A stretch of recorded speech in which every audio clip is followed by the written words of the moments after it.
E commerce business എന്നൊരു ആശയം എനിക്ക് ആദ്യമേ തോന്നിയതിന് കാരണം ഉണ്ടോ ഈ നെക്ലേസ് എൻ്റെ ഫാദറിനെയും എനിക്ക് ബർത്ത്ഡേക്ക് എൻ്റെയും എൻ്റെ നാത്തൂൻ്റെയും ഞങ്ങളുടെ രണ്ടിൻ്റെയും ബർത്ത്ഡേ ഏപ്രിൽ മാസമാണ്.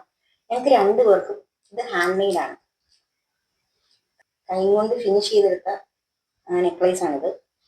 തടിയെ തീർത്തതാണ്, തടിയിൽ കൈകൊണ്ട് നല്ല ഒരുപാട് കഷ്ടപ്പെട്ട് ഉണ്ടാക്കിയതാണ് ഇത്. ഇതിൻ്റെ കമ്മലുമുണ്ട്.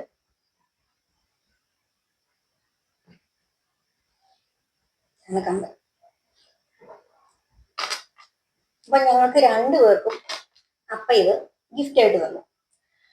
അന്ന് അപ്പ ഇത്രയും കഷ്ടപ്പെട്ട് ഇതുണ്ടാക്കിയിരിക്കുന്നത് ഞങ്ങൾക്ക് രണ്ടുപേർക്ക് തന്നപ്പോൾ എനിക്ക് ചുമ്മാ തോന്നി, ആമസോണിൽ ഒത്തിരി പേര് സെൽ ചെയ്യുന്നുണ്ട്. ഇത് എനിക്ക് തോന്നുന്നത് 2017 മറ്റോ ആണ്. ആമസോൺ സെല്ലർ റെക്കോർഡ് ക്രിയേറ്റ് ചെയ്ത് കഴിഞ്ഞപ്പോഴാണ് മനസ്സിലായത് അന്ന് GST കമ്പൾസറിയാണ്. GST ഇല്ലാണ്ട് നമുക്ക് സെയിൽ നടത്താൻ പറ്റത്തില്ല. GST എങ്ങനെ എടുക്കാം എന്നൊരു ആലോചനയായി.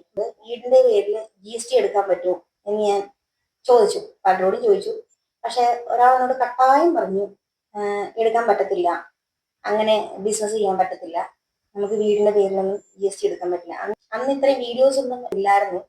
അതുകൊണ്ട് GST വീട്ടിൽ നിന്ന് എടുക്കാൻ പറ്റുമോ എന്നുള്ളതൊന്നും സെർച്ച് ചെയ്യാനും എനിക്ക് തോന്നിയില്ല, സെർച്ച് ചെയ്തുമില്ല. അപ്പം പുള്ളി പറയുന്ന ഇത് മാത്രം കേട്ടുകൊണ്ട് ആ പ്ലാനോടെ അങ്ങ് ഡ്രോപ്പ് ചെയ്തു. പക്ഷെ 2021 പ്രഗ്നൻസി കോംപ്ലിക്കേഷൻ കാരണം എനിക്ക് ബെഡ് റെസ്റ്റ് പറഞ്ഞു. കംപ്ലീറ്റ് ബെഡ് റെസ്റ്റ് പറഞ്ഞ സമയത്ത് എനിക്ക് ആകെ ചെയ്യാവുന്ന കാര്യം ഫോണിൽ ഇരുന്ന് നോക്കുക എന്നുള്ളത് മാത്രമാണ്.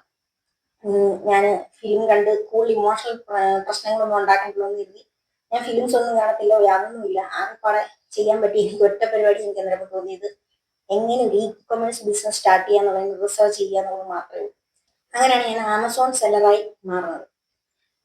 ആദ്യമേ ഞാൻ വളരെ കുറച്ച് ഡ്രസ് മെറ്റീരിയൽ വെച്ചാണ് ആമസോണിൽ സെയിൽ നടത്തിക്കൊണ്ടിരുന്നത്. അപ്പോൾ അപ്പയ്ക്ക് പോലും അറിയത്തില്ലെന്ന് തോന്നുന്നു. ഇതാണ് എൻ്റെ ഒരു സ്പാർക്ക് എന്ന് പറയുന്നത്. ഈ ഒരു നെക്ലേസ് ആണ്. സത്യം പറഞ്ഞാൽ ഇത് ഞാൻ ഇട്ട് പോലും ഇല്ല ഈ നെക്ലേസ്. പക്ഷെ എനിക്കിത് ഭയങ്കര പ്രഷ്യസ് ആണ്.